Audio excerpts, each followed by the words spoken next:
안녕하세요. 미국 캘리포니아에서 온 김샤엇입니다. 오늘은 한국 사람들이 모르는 미국에서 유행하는 한국어대 얘기를 해볼게요. K-pop이나 K-드라마 같은 거는 다들 알고 있고 너무 뻔하잖아요. 저는 미국에서 지금 살고 있으면서 이 영상 만들려고 기록은 많이 했거든요. 보일 때마다. 그래서 이제 잘 알고 있는데 일단 다들 아실지 모르겠는데 일단 요즘 미국에서 인캉이라는 게 인기가 있어요. 몇몇 미국의 서비스에서는 이거를 인캉이라고 부르거든요. 이게 사실은 한국에서 나온 말이에요. 인터넷에서 강의를 올려서 공부하는 문화가 이게 사실 한국에서 시작된 거라고 하더라고요. 그리고 이런 인캉을 서비스하면 여러 회사들이 있었는데 저번에 코로나가 터지면서 집에 혼자 있는 사람들이 많아지고 인캉 회사들이 엄청나게 성공했다고 해요. 원래 미국에서 인캉이라고 하면 그냥 DIY 공예라든가 그림이나 음악 만드는 법 이런 거 배웠었는데 최근에는 고등학생들이 수학이나 과학 강의를 보기 시작했어요.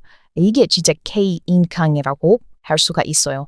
이거 역사에 대해서 제가 찾아보니까 한국에는 학원이라는 게 아주 옛날부터 있었다고 해요. 저는 미국에서 살면서 학원이라는 말을 들어본 적도 없고 본 적도 없거든요.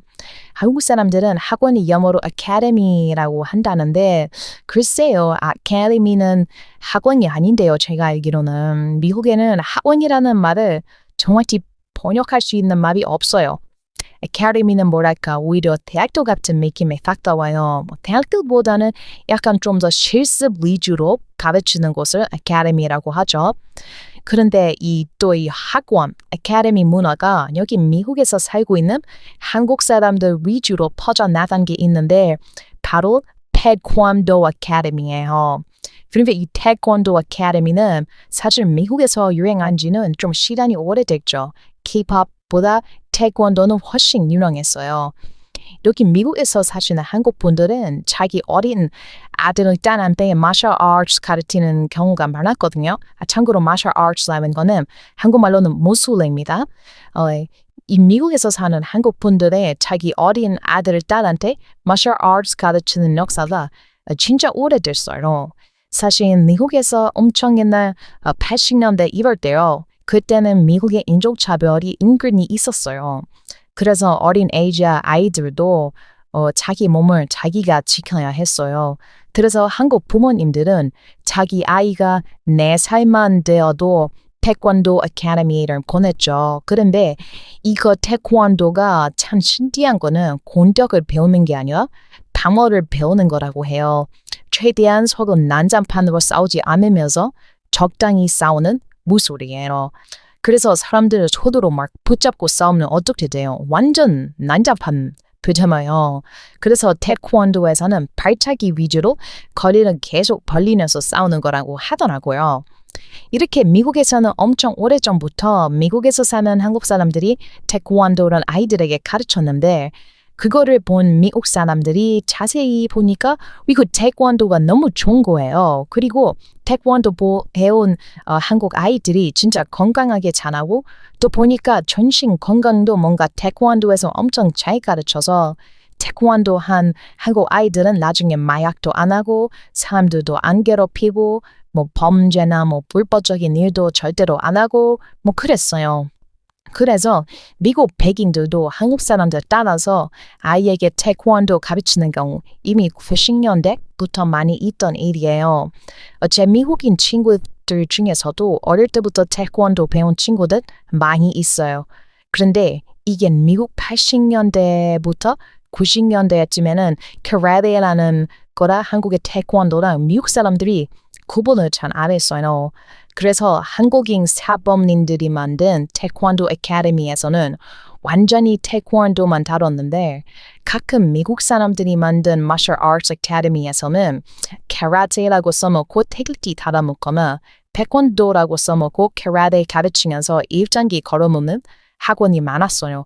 그런데 요즘에는 이제 거의 구분이 되는 추세가 있어요. 일단 카라테는 제목으로 싸우는 것이 위주거든요. 그래서 크랩에 배우는 사람들은 길거리 싸움에서 이기는 방법을 배우는 뭐 그런 느낌이에요. 그래서 테레를 배우면 술집이나 이런 곳에서 싸울 때 확실히 상대방을 때려눕힐 수가 있어요. 대신 경찰에게 잡혀가겠죠. 뭐 아주 공격적인 모술이라고 했어요. 그런데 태권도가 사실은 더 공격적이고 위험한 모술이에요.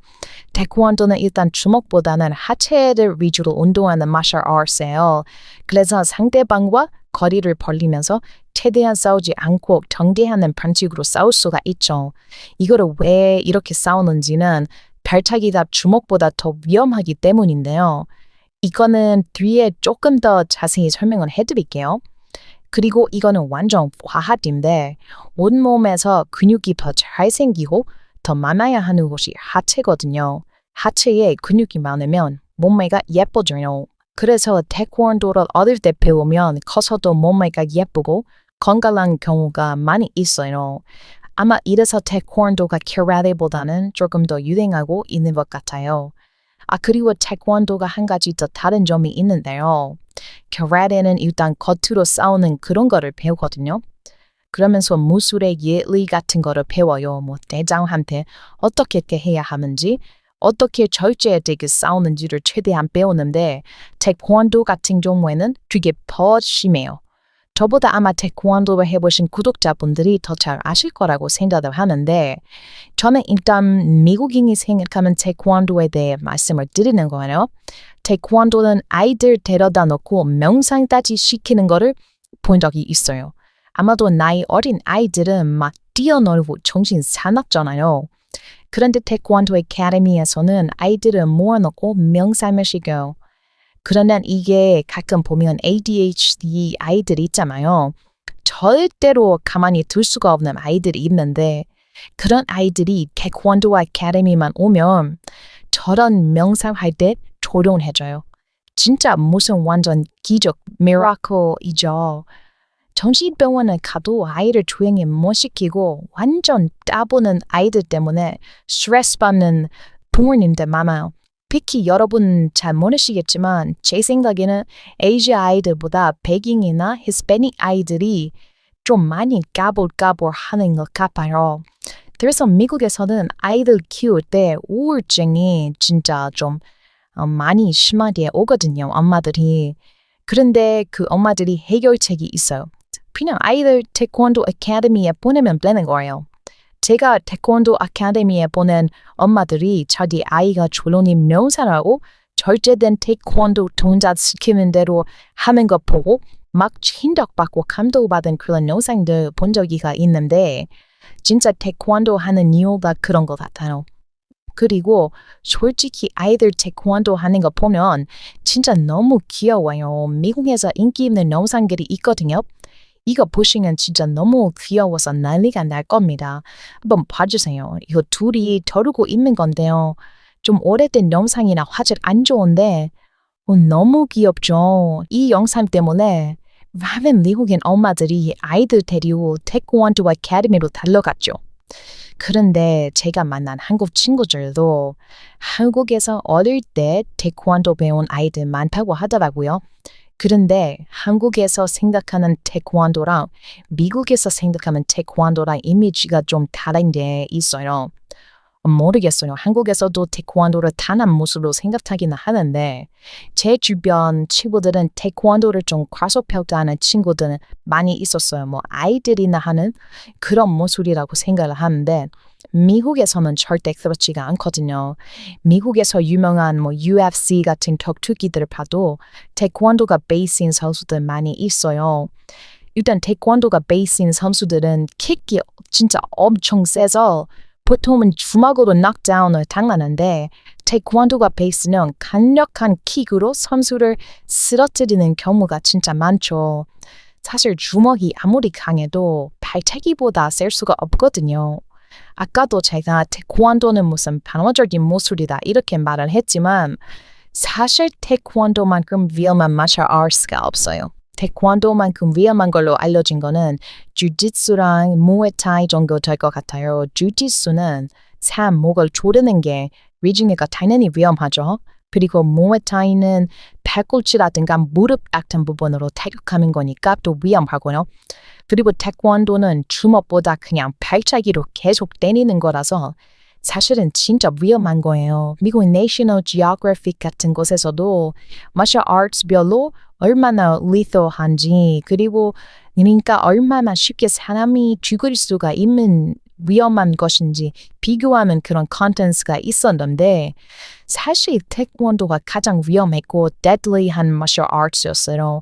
그래서 태권도는 사실 무조건 강하게 때리는 거를 배우지를 않고 위험하기 때문에 정신교육을 시키는 거라고 하더라고요. 이게 얼마나 무서운지 아세요? 그러니까 사실 태권도가 명상을 시키고 정신교육을 시키고 자꾸 ADHD 걸린 아이들도 정신 차리게 내면부터 교육시키는 이유가 태권도 발차기가 진짜 사람을 죽일 수 있는 위험한 무기이기 때문에 또 그런 무기를 아무나 휘둘러서는 안 되니까 정신교육을 하는 거였어요. 만약에 태권도가 정신교육을 하지 않았다면 미국에서 태권도의 이미지는 정말 많이 안 좋아졌을 거예요. 태권도 발차기로 사람이 죽는 경우가 진짜 많았을 거거든요. 그리고 태권도가 파운드 위주로 사람들에게 가르치는 이유는 최대한 싸우지 않으려고 하기 때문이거든요. 마치 미국의 경찰들 같아요. 경찰들은 총을 쉽게 들기는 하지만 쉽게 쏘지는 않거든요. 왜냐면 이게 deadly한 무기이기 때문이에요. 한번 쏘면 진짜 위험할 수가 있어요. 그래서 무기는 강할수록 사용해서는 안 되거든요. 태권도의 발차기도 마찬가지예요. 태권도의 발차기는 사실 진짜 위험한 무기예요. 그 어떤 마셜 아트의 주먹 펀치보다 위험한 게 태권도 발차기예요. 그래서 그 힘을 조절하거나 적당히 쓰고 그리고 방어 위주로 피하는 법을 배우는 거예요. 이것까지가 저희 미국 사람들이 알고 있는 태권도의 이미지거든요. 어떤가요? 한국 사람들이 생각하면 태권도도 느낌이 비슷한 건 맞나요? 아카데미 얘기하다가 태권도 얘기로 빠졌네요. 아무튼 그래서 아마 미국에서는 이 아카데미라는 개념이 태권도로 좀 먼저 생긴 게 아닐까 싶어요. 아무튼 이렇게 한국에는 학원이라는 문화가 있었는데 미국에서는 공부 관련된 아카데미보다는 몸을 단련하는 아카데미가 좀 많이 들어왔죠. 그래서 한국이 얼마나 공부에 대해 중요하게 생각하는지 알 수가 있어요. 그래서 아마 한국에 대단한 IT 기업들이 있고 작은 나라임에도 불구하고 세계적으로 영향력을 크게 떨치고 있다고 해요. 역시 교육의 힘은 정말 중요합니다. 한국을 보면 알 수가 있어요. 그런데 한국에서는 학원을 가기 위해 학생들 이곳저곳 계속 돌아다녀야 했다고 해요. 학교가 끝나면 학원을 가고 또 그 학원이 끝나면 또 다른 학원으로 가고 정말 힘든 학창 시절이지 않을까 싶네요. 근데 이런 비효율적인 학원 다니는 경로를 단축하기 위해서 한국 사람들이 생각하는 게 인강이라고 해요. 그리고 이게 진짜 충격적인 게 한국에는 인강을 정식적으로 지원하는 교육 방송사들이 있다고 해요. 미국에도 교육방송사가 있기는 한데 한국처럼 인강을 위주로 방송을 하지는 않거든요.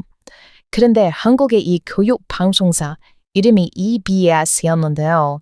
여기는 교육방송으로 인강을 매일 여러 개를 낸다고 했어요. 심지어 공짜로요. 아니 어떻게 공짜로 인강은 부를 수가 있지? 라고 생각해서 찾아보니까 국가가 운영하는 공영방송사라고 하더라고요. 진짜 한국은 교육에도 복지도 이렇게 아끼지 않고 하는구나. 그렇게 생각하고 감탄했던 기억이 나요. 한국이 진짜 엄청 대단한 나라라는 것은 외국인들은 이 EBS에서 알 수가 있어요. 일본에 가려는 미국인 친구들 혹은 간혹 가다 보이는 중국에 가려는 미국인 친구들 보면 다들 자기가 자기 돈으로 직접 책을 사서 공부하거나 아니면 인강을 들어야 하거든요. 그런데 그게 쉽지가 않아요. 그런데 한국은 엄청 쉬워요. 왠지 아세요? 왜냐하면 아까 말한 ABS가 외국인들 대상으로 한국어 교육도 무료로 보이고 있기 때문이에요. 인터넷만 되면 EBS로 한국어 공부를 아무 때나 할 수 있어요. 그래서 미국에 보면 가끔 한국에 가본 적도 없으면서 한국어 잘하시는 분들이 많아요. 그게 전부 다 EBS 덕분이에요. 여러분은 영어 배우고 싶은데 미국에서 영어 강의 제공하는 거 보신 적 있으신가요? 저는 그런 거 본 적이 없거든요. 중국어도 마찬가지고 일본어도 그렇고 그런 나라에서 진짜 언어 교육을 제공하지는 않아요. 대신 돈 받고 정부에서 만들어서 파는 강의는 있기는 한데 한국은 이 EBS라는 곳에서 공짜로 제공하는 게 진짜 충격인 것 같아요. 이렇게 한국은 나라에서 다른 나라 사람들한테 이렇게 할 정도로 학원이라든가 인강 이런 문화가 완전 발달이 되어 있어요. 그래서 한국 사람들은 태권도도 어릴 때 배우고 나중에 학생이 되면 또 인강 배우고 이런 것들 때문에 한국인들은 항상 엘리트라는 이미지가 있는 거죠. 원래 한 70년대, 80년대까지만 해도 미국에 있는 중국인들이 엘리트라는 이미지가 있었거든요. 왜냐하면 그때 당시에 미국에서 살고 있는 중국인들은 실제로 진짜 피자들이 많았으니까요. 그런데 지금은 이제 미국 아무나 다 오거든요. 그리고 중국 사람들은 단체로 미국에 오면 돈도 아주 싸게 올 수가 있어서 중국 사람들은 이제 엘리트 아니어도 미국에 오고 단체로 온 중국 사람들 가끔 보면 미국 사람들처럼 상식 없는 경우 많이 있어요. 요즘 미국 사람들이 많이 얘기를 하는데 어쩌면 미국인들이랑 가장 비슷한 게 중국인일지도 모른다 라는 얘기가 많이 나왔어요. 미국에는 진짜 상식이 부족한 미국인들 많이 있거든요. 그런데 그거에 비해서 한국인들은 엘리트처럼 보이죠. 미국의 엘리트 수준의 사람들이랑 지식 수준도 비슷하고요. 사실 미국에서 태권도는 미국인들은 엘리트 수준이거나 아니면 그래도 좀 잘 사는 사람들이 가는 곳이거든요. 그래서 미국에서 나 어릴 때 태권도 배웠어 이러면 사람들이 와우 이러면서 엘리트라고 취급을 할 겁니다. 일단 어릴 때 마셜 아트를 배웠다는 거는 그냥 그 자체는 원래 엘리트예요. 한국에서 태권도랑 미국에서 태권도가 느낌이 진짜 많이 다르죠. 한국에서는 아무나 다 하는 느낌인데 미국에서는 그래도 좀 자식 키우는 거에 관심이 많은 부모들이 가르치는 그런 모습이에요. 오늘 이렇게 미국에 큰 영향을 준 한국의 학원과 인강 문화에 대해서 얘기를 좀 해봤습니다. 좋아요는 우리 한국인 구독자분들이 꾸준히 잘 눌러주셔서 정말 너무 감사해요. 재밌게 봐주셔서 감사했습니다. Thanks for watching. 미국에서 온 Tim Shallot